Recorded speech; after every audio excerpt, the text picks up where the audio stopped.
Ei, você que é feio. Sim, você. Não finja que não é. Porque Umberto Eco, um dos maiores intelectuais do século XX, passou anos estudando exatamente isso. Não a beleza, a feiura. E o que ele descobriu foi tão incômodo que a maioria das pessoas preferem não saber.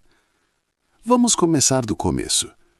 Desde a Grécia Antiga, o mundo celebra o belo. Filósofos escreveram tratados inteiros sobre beleza. Artistas dedicaram vidas inteiras à sua busca.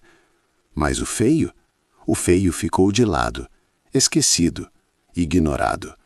Ou, pelo menos, foi o que todo mundo quis acreditar. Porque Eco percebeu uma coisa que ninguém admite abertamente. A humanidade nunca ignorou o feio. Ela foi obcecada por ele. Na Idade Média, os artistas pintavam o inferno com um nível de detalhe que o paraíso nunca recebeu.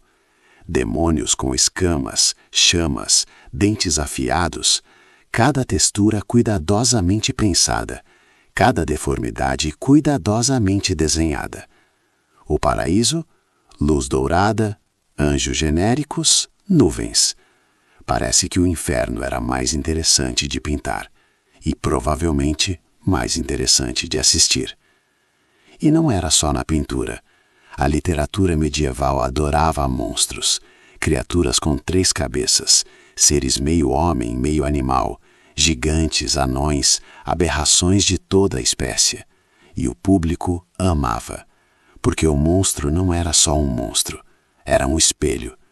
Tudo o que a sociedade temia em si mesma, a violência, o caos, o desejo, a desordem, ela jogava no corpo do monstro. E então podia olhar para ele sem precisar olhar para si mesma. Mas tem uma parte da história que Eco conta que é ainda mais reveladora. Os reis. Durante séculos, monarcas europeus tiveram seus retratos pintados pelos melhores artistas da época. E eram, segundo os registros, bastante feios. Queixos enormes, narizes tortos, proporções generosas, digamos assim. Mas os pintores suavizavam, ajustavam, melhoravam. E ainda assim, olhando esses retratos hoje, é difícil não perceber que aqueles homens eram, com toda a probabilidade, bastante feios. E mesmo assim governavam impérios.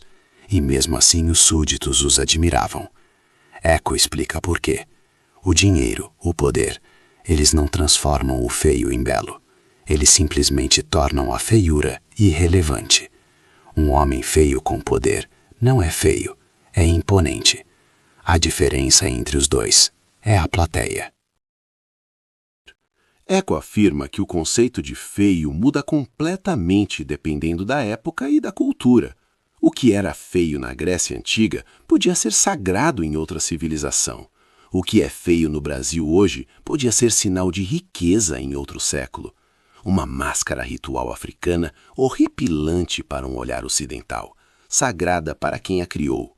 Um Cristo flagelado, ensanguentado, coberto de feridas, perturbador para quem não conhece o contexto, tocante para quem cresceu nessa tradição. O feio não existe no objeto, ele existe no olhar de quem observa. E este olhar foi construído por alguém com algum propósito. No século XIX, o romantismo fez algo inesperado, resgatou o feio. Os artistas românticos decidiram que o belo era superficial, que a verdade estava no imperfeito, no sofrido, no marcado pelo tempo. O feio passou a ser símbolo de profundidade, de autenticidade, de alma. O belo era para quem não tinha nada a dizer, o feio era para quem tinha vivido. E aí chegamos no século XX e as coisas ficam interessantes. O cinema fez dos vilões os personagens que ninguém esquece. Frankenstein, King Kong, o Corcunda de Notre Dame, criaturas deformadas, monstruosas e completamente inesquecíveis. Enquanto os heróis belos eram genéricos, os monstros tinham história, tinham dor, tinham humanidade. A ironia perfeita, os mais feios eram os mais humanos. E hoje, Eco termina o livro com uma observação que deveria incomodar todo mundo. Vivemos numa era de contradição total, De um lado, a indústria da beleza nunca foi tão poderosa. Filtros, cirurgias, procedimentos, aplicativos que suavizam tudo em tempo real. Do outro lado, o entretenimento nunca foi tão obcecado com o feio. Filmes de terror, reality shows de humilhação, memes de vergonha alheia. Consumimos o feio em dose industrial e fingimos que somos todos belos. Eco não dá uma resposta, ele não resolve nada, porque talvez não haja resolução. Talvez a humanidade precise do feio, tanto quanto precisa do belo. Talvez o feio seja o único espelho honesto que temos.